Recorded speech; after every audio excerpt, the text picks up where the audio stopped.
लखीमपुर खीरी में 3 अक्टूबर को हुई हिंसा के मामले में अदालत की निगरानी में जांच की याचिका पर सुप्रीम कोर्ट सुनवाई जारी रखे हुए है। यूपी सरकार ने स्टेटस रिपोर्ट दाखिल कर दिया है, जिस पर सुप्रीम कोर्ट ने कहा कि इस स्टेटस रिपोर्ट में कुछ भी नहीं है। लगता है एसआईटी दोनों एफआईआर के बीच दूरी बनाने में असमर्थ है। दोनों एफआईआर की अलग जांच हो, अलग अलग चार्जशीट दाखिल हो, ओवरलैपिंग या इंटरलिंकिंग नहीं होनी चाहिए। सुप्रीम कोर्ट ने कहा रिटायर्ड हाईकोर्ट के जज की निगरानी में अब जांच होगी। चार्जशीट तक एक रिटायर्ड हाईकोर्ट का जज नियुक्त करना चाहता है सुप्रीम कोर्ट। हमने मामले की जांच में निष्पक्षता और स्वतंत्रता चाहते हैं, उन्होंने साफ तौर पर कहा। अगली सुनवाई शुक्रवार यानी 12 नवंबर को होगी। यहां पर कई सारे मुद्दे हैं जिस पर सुप्रीम कोर्ट ने काफी तल्ख टिप्पणियां की है, उसको जरा हम आपको सिलसिलेवार तरीके से बताते हैं।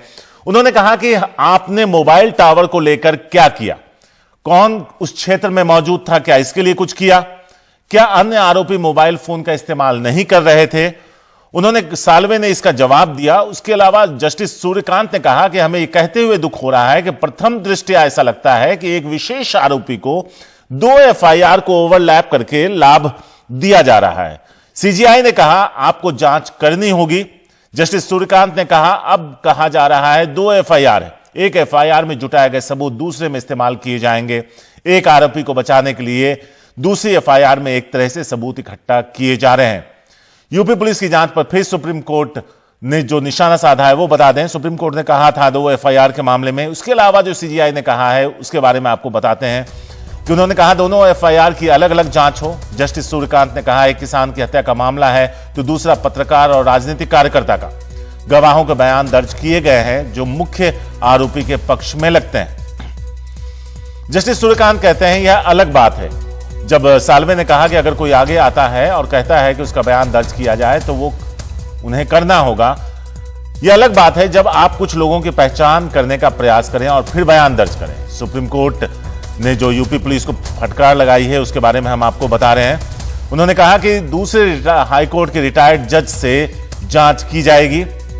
दोनों एफआईआर की अलग अलग जांच हो, अलग अलग ही चार्जशीट दाखिल हो।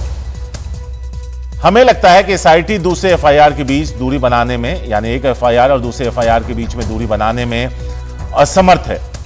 हम नहीं चाहते कि आपका न्यायिक आयोग बना रहे हैं, इससे भरोसा बनाए रखा नहीं जा सकता। सुप्रीम कोर्ट ने कहा कि इस मामले की जांच में निष्पक्षता और स्वतंत्रता चाहते हैं, इसलिए चार्जशीट दाखिल होने तक एक रिटायर्ड हाईकोर्ट जज की नियुक्ति करना चाहते हैं। आशीष भार्गव है हमारे साथ, हमारे सीनियर लीगल एडिटर जो उस वक्त कोर्ट में मौजूद थे, अब हमारे साथ हैं।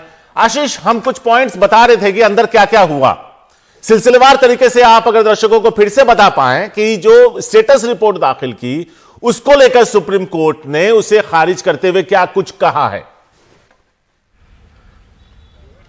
जी देखिए, बहुत फटकार लगी है। ये लगातार चौथी बार है जब यूपी सरकार को, यूपी पुलिस की एसआईटी को फटकार लग रही है और सीधे तौर पर सुप्रीम कोर्ट ने कहा कि जो जिस तरह जांच होनी चाहिए थी स्टेटस रिपोर्ट से, वो जैसी उम्मीद सुप्रीम कोर्ट ने की थी वैसी जांच नहीं हो रही है। ये भी कहा कि सिर्फ एक मोबाइल आरोपी यानी आशीष मिश्रा जो मुख्य आरोपी है, केंद्रीय गृह राज्य मंत्री का बेटा है, उसका सिर्फ मोबाइल जब्त किया गया। बाकी लोगों के मोबाइल आरोपी जो हैं उनके जब्त क्यों नहीं गए कि मोबाइल सेल टावर से जो डाटा मिलता उससे साफ हो जाता कि आरोपी की पोजीशन कहां पे थी सभी आरोपियों की। हालांकि साल्वे यूपी के लिए थे, वो कह रहे थे कि सीसीटीवी का उनके पास एक बहुत बड़ा एविडेंस है और आगे भी जांच हो रही है, सीडीआर भी लिए गए हैं। आरोपियों का कहना मोबाइल नहीं है। उसके बाद सुप्रीम कोर्ट एक बहुत बड़े मुद्दे पर आया और वो मुद्दा ये था कि एक घटना में 2 एफआईआर दर्ज की गई, एफआईआर नंबर 219 और 220। पहली एफआईआर जो थी वो किसानों को जो गाड़ी से कुचला गया था उसको लेकर थी और दूसरी एफआईआर जो है वो जो पत्रकार और जो लोग मारे गए थे 4 लोग जिसमें बीजेपी कार्यकर्ता भी हैं उनकी हत्या को लेकर थी। तो सुप्रीम कोर्ट ने बड़ा सवाल उठाया कि 2 एफआईआर दर्ज की गई हैं, दोनों की जांच ओवरलैप हो रही है, दोनों की जांच पुलिस एक ही तरह से एसआईटी कर रही है,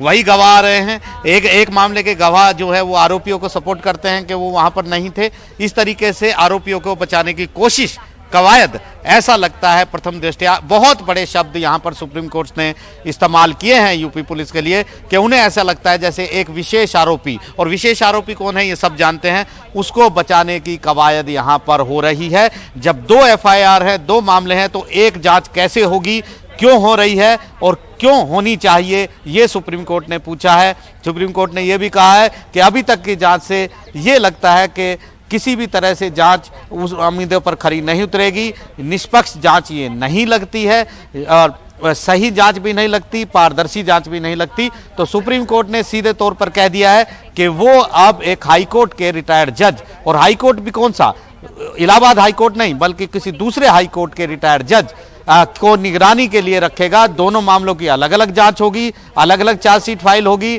और हाई कोर्ट के रिटायर्ड जज जब तक चार्जशीट जांच पूरी होकर चार्जशीट फाइल नहीं होती तब तक इस मामले की निगरानी करते रहेंगे। दो नाम भी सुझाए हैं, यूपी सरकार को कहा है कि वो इस मामले पर जवाब दाखिल करे और कुछ नाम सुझाए, इसके बाद आगे की सुनवाई शुक्रवार को होगी।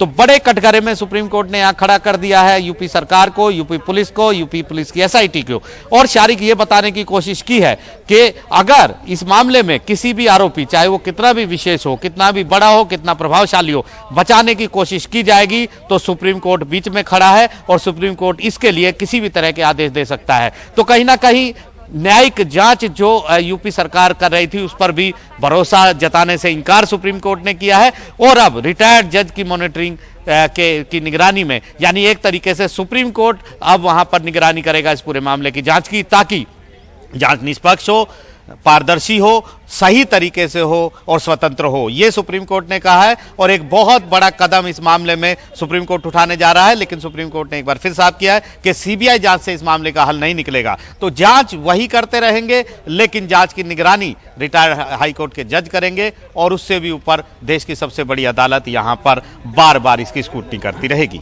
जी, दो सवाल आपस में जुड़े हुए हैं आशीष। पहला, साल्वे साहब ने क्या जवाब दिया इन फटकारों के बाद, और दूसरा, ये कोई आम आदमी भी समझ सकता है कि जब कार से कुचला गया उसकी एफआईआर और उसके बाद जो घटना हुई उसका एफआईआर, उन दोनों के गवाह एक साथ होकर उस जांच को ओवरलैप कैसे किया जा सकता है? क्योंकि दो अलग अलग घटनाएं हैं। पहली जो घटना है उसमें मिश्रा आरोपी है, जिसको बचाने की कोशिश का आरोप लगा है राज्य सरकार और एसआईटी और पुलिस पर।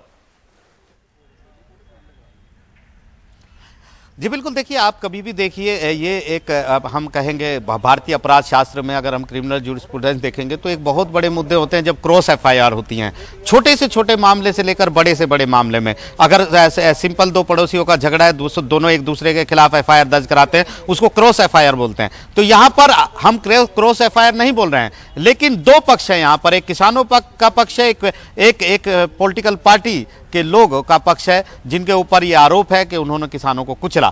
तो जो पहली घटना हुई वो एक घटना थी, लेकिन जो दूसरी घटना हुई वो पहली घटना से प्रेरित थी। तो कहीं ना कहीं दोनों पक्ष आमने सामने हम इस मुद्दे पर कहेंगे, यानी एक मामला भले ही घटना हुई लेकिन वो दो पक्ष इसमें हो गए, एक किसानों का पक्ष है, दूसरा राजनीतिक पक्ष जो कार्यकर्ता हैं बीजेपी के वो पक्ष है। तो यहां पर कहीं ना कहीं गवाह तमाम मौके पर वही होंगे। तो ऐसे में सुप्रीम कोर्ट वही चिंता जता रहा है कि आप जो गवाह ला रहे हैं वो गवाह तो आपके आरोपी को बचा रहे हैं।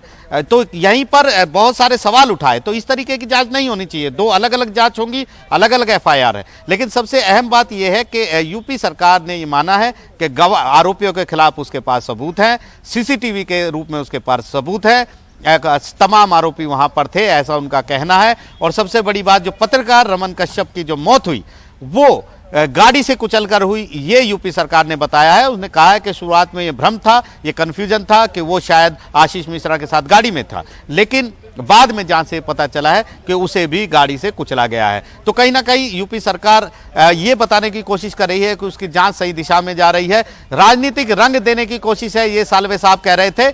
लेकिन सुप्रीम कोर्ट ने कहा कि वो राजनीतिक रंग इस मामले में नहीं चढ़ने देगा, और सुप्रीम कोर्ट इस मामले की निष्पक्ष, स्वतंत्र, पारदर्शी एक जांच के लिए डे टू डे रोजाना की जो जांच होगी चार्जशीट दाखिल होने तक एक रिटायर्ड हाई कोर्ट के जज की नियुक्ति करेगा इस मामले में। तो कहीं ना कहीं यहां पर सुप्रीम कोर्ट ने एक लक्ष्मण रेखा खींची है कि किसी विशेष आरोपी को बचाने की कोशिश अगर कोई करेगा, इस तरीके से करेगा, तो उसे कामयाब नहीं होने दिया जाएगा। और उसकी जो ये मंसूबे हैं उनको नाकामयाब करने के लिए देश की सबसे बड़ी अदालत यहां पर मौजूद है। जी, लेकिन आशीष, सवाल यह है कि जब इतनी फटकार कोर्ट से लगी तो साल्वे साहब ने उसका कोई पॉइंटेड जवाब दिया, अपने बचाव में कुछ कहा?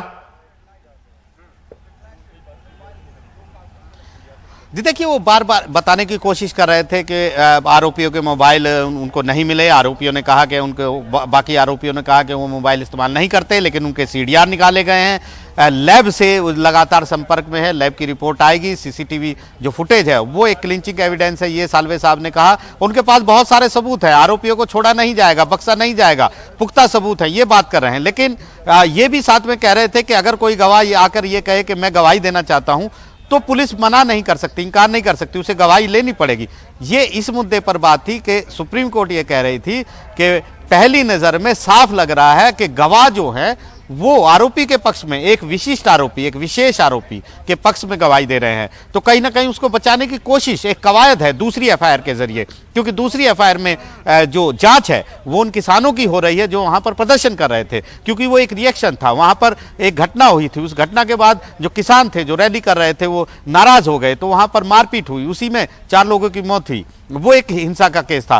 तो ऐसे में कहीं ना कहीं दबाव बनाने की कोशिश थी, और ये दबाव का फायदा जो है वो हमेशा दूसरे पक्ष को मिलेगा। अक्सर हम देखते हैं कानूनी अदालतों में जब दांव पेच खेले जाते हैं दो पक्षों की तरफ से, तो एक दूसरे के खिलाफ, जैसे मैंने पहले भी कहा, क्रॉस एफआईआर दर्ज की जाती है, जिसका फायदा दोनों पक्ष उठाते हैं। तो यहां पर यह फायदा जो उठाने की कवायद है, तो सुप्रीम कोर्ट ने साफ किया है कि ये किसी को फायदा देने की कवायद को हम सफल नहीं होने देंगे। इसलिए दोनों मामलों की जांच अलग अलग होगी। जब जांच अलग अलग होगी तो गवाह भी अलग अलग होंगे, जब गवाह अलग अलग होंगे तो सबूत भी अलग अलग होंगे, और जब सबूत भी अलग अलग होंगे तो निश्चित तौर पर, क्योंकि इसमें मरने वाले भी अलग हैं, आरोपी भी अलग है, सबूत भी अलग होने चाहिए, गवाह भी अलग होने चाहिए, जांच भी अलग होनी चाहिए, तो निश्चित तौर पर एक बहुत बड़ा कदम सुप्रीम कोर्ट का यहां पर आएगा।